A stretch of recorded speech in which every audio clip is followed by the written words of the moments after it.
ഇന്ന് തന്നെ ഡൗൺലോഡ് ചെയ്യൂ. കാണൂ നിങ്ങളുടെ ഫേവറേറ്റ് ഷോസ്. ഇവര് പറയുന്നൊന്നും എനിക്ക് മനസ്സിലാവുന്നില്ല, വിശ്വസിക്കാൻ പോലും പറ്റുന്നില്ല. അവര് പറയുന്നത് ചെറിയച്ചൻ തന്നെ കേക്ക്, എന്നിട്ട് അവർക്ക് വേണ്ട മറുപടി കൊടുക്ക.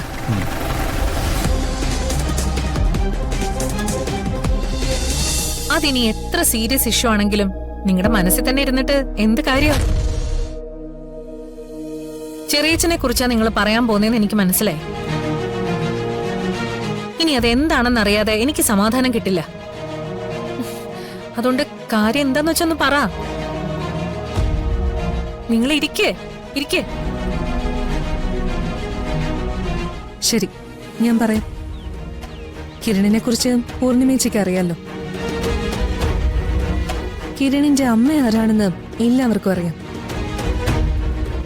സ്നേഹാലയത്തില് കിരണും അമ്മയും വന്ന ശേഷം കിരണിനെ പഠിക്കാനായി ഒരു ബോർഡിംഗ് സ്കൂളിലേക്ക് മാറ്റുമായിരുന്നു. അതിനുശേഷം അമ്മയ്ക്ക് വയ്യാതായി അമ്മ മരിച്ചു. കിരൺ ആരും ഇല്ലാത്തൊരാളായി മാറി. മരണം അടുത്ത നാളുകളിൽ പോലും കിരണിന്റെ അമ്മ കിരണിന്റെ അച്ഛൻ ആരാണെന്ന സത്യം വെളിപ്പെടുത്തിയിരുന്നില്ല. അതുകൊണ്ട് ഇത്രയും നാളും ആ കാര്യം ആരും അറിയാതെ മറഞ്ഞു തന്നെ കിടന്നു. പക്ഷേ ഈ അടുത്ത കാലത്ത് സ്നേഹാലയത്തിൽ നിന്ന് കിട്ടിയ കുറച്ച് തെളിവുകളും മറ്റും വെച്ച് ഞങ്ങളൊരു അന്വേഷണം നടത്തി. അതിൽ ഒരു കാര്യം ഞങ്ങൾ തിരിച്ചറിഞ്ഞു: കിരണിന്റെ അച്ഛൻ ജീവിച്ചിരിപ്പുണ്ടെന്നും അതാരാണെന്നും.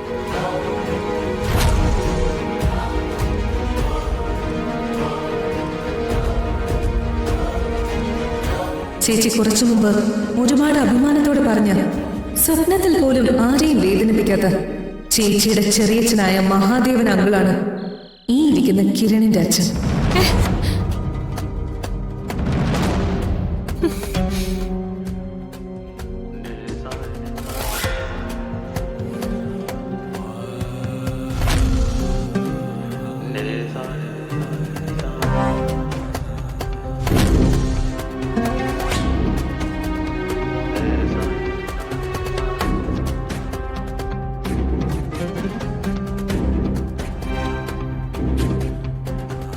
അതെ, കിരണിന്റെ അച്ഛൻ മഹാദേവൻ അങ്കിളാണ്.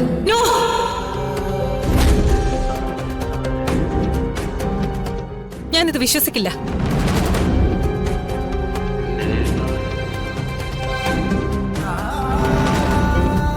ഇല്ല ദുർഗ, ഇത് ഞാൻ ഒരിക്കലും വിശ്വസിക്കില്ല. ചെറിയച്ഛന്റെ ഭാഗത്തുനിന്ന് ഒരിക്കലും ഇങ്ങനെ ഒരു തെറ്റ് സംഭവിക്കില്ല.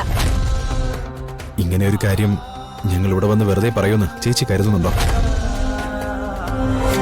നിങ്ങളല്ലാതെ മറ്റാരെങ്കിലും വന്ന് ഇവിടെ വന്ന് ഇങ്ങനെ ഒരു കാര്യം പറഞ്ഞിരുന്നെങ്കിൽ അവരെ ഞാൻ അപ്പൊ തന്നെ ഇറക്കി വിട്ട് ഗേറ്റ് അടച്ചേനെ. പക്ഷേ ഇത് ചേച്ചി, ഞങ്ങൾ നന്നായി അന്വേഷിച്ച് ഉറപ്പിച്ചതിന് ശേഷമാണ് ഈ കാര്യം ഇവിടെ വന്ന് പറയാൻ തീരുമാനിച്ചത്. ഇക്കാര്യത്തിൽ ചേച്ചിയുടെ വിശ്വാസം അത് എത്ര തന്നെ ആയാലും അത് തെറ്റാണ്. സത്യം എന്താണെന്ന് അങ്കിളിനറിയാം. അതുകൊണ്ട് ഇത് കേൾക്കാൻ അങ്കിൾ ഇവിടെ വേണമെന്ന് ഞങ്ങൾ പറഞ്ഞത്.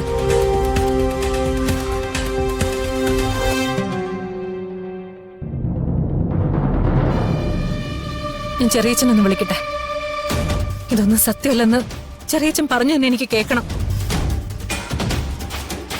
എന്തിനു വേണ്ടിയാ നിങ്ങൾ ഈ നുണക്കഥകളൊക്കെ പറയുന്നതെന്ന് എനിക്ക് അറിയില്ല.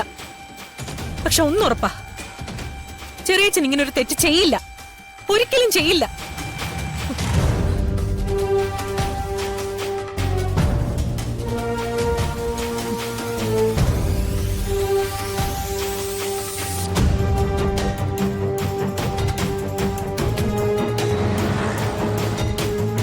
ഓക്കെ, അതെല്ലാം ഒന്ന് സൈൻ ചെയ്തോളൂ. ഈ GST ഒക്കെ ഇത്ര തലവേന ഉണ്ടാക്കുന്ന ആരറിഞ്ഞു? അതെല്ലാം ഞാൻ മാനേജ് ചെയ്തില്ലേ, നിങ്ങൾക്ക് ഒരു ടെൻഷനും തന്നില്ലല്ലോ. അത് ശരിയാ, അതുകൊണ്ടല്ലേ പൂർണിമ എല്ലാം നിങ്ങളെ തന്നെ ഏൽപ്പിക്കണമെന്ന് പറഞ്ഞത്. പൂർണിമ സജസ്റ്റ് ചെയ്തിട്ട് എനിക്ക് ഒരുപാട് ക്ലയൻസ് കൂടി കേട്ടോ. ഒരാൾ നല്ലതാണെന്ന് കണ്ടാൽ പൂർണിമ മാക്സിമം സപ്പോർട്ട് ചെയ്യും. 4 ഓഡിറ്റേഴ്സിനെ മാറ്റിയിട്ടാണ് താങ്കളെ ഫിക്സ് ചെയ്തത്. ഇനി ഒരു കാര്യത്തിൽ ഒരു ടെൻഷനും വേണ്ടാന്ന് ഉറപ്പ് പറഞ്ഞിരിക്കുക.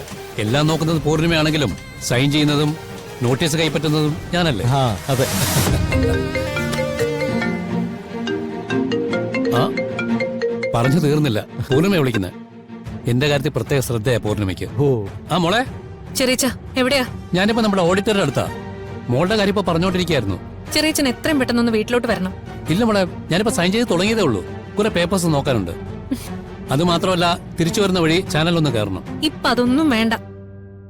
ചെറിയച്ചൻ എത്രയും പെട്ടെന്ന് വീട്ടിലോട്ടൊന്ന് വന്നാ മതി. സൈനൊക്കെ നമുക്ക് പിന്നെ ചെയ്യാം. ഇപ്പൊ ചാനലും കയറാൻ നിൽക്കണ്ട. എന്താ മോളെ, എന്തു പറ്റി? ഞാൻ 2 മണിക്കൂറിനകം എത്തിയാ പോരെ? പറ്റില്ല ചെറിയച്ച, എത്രയും പെട്ടെന്ന് വീട്ടിലോട്ട് വന്നേ പറ്റൂ. ഇപ്പൊ തന്നെ വരണം. ഹലോ ഹലോ, പൂർണ്ണിമ എന്താ ഇങ്ങനെ പറയുന്നത്? ഇതുവരെ ഇങ്ങനെ പെരുമാറിയിട്ടില്ലല്ലോ. എന്തോ കാര്യമായ പ്രശ്നമുണ്ട്. ഇതാ, ഞാൻ പോയിട്ട് പിന്നെ വരാം. എന്താ സർ, എന്തു പറ്റി? എനിക്ക് കുറച്ച് അത്യാവശ്യമുണ്ട്.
ആ, നിങ്ങളോ? കിരണൻ ദുർഗ എപ്പോ എത്തി? എന്താ മോളെ, എന്താ പറ്റിയേ?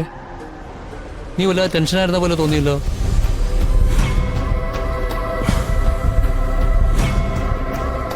ഇവര് ചെറിയച്ചനെ കാണാനും ചില കാര്യങ്ങൾ പറയാനും വന്നതാ. പക്ഷെ ഇവര് പറയുന്നൊന്നും എനിക്ക് മനസ്സിലാവുന്നില്ല. വിശ്വസിക്കാൻ പോലും പറ്റുന്നില്ല. അവര് പറയുന്നത് ചെറിയച്ചൻ തന്നെ കേക്ക്. എന്നിട്ട് അവർക്ക് വേണ്ട മറുപടി കൊടുക്ക.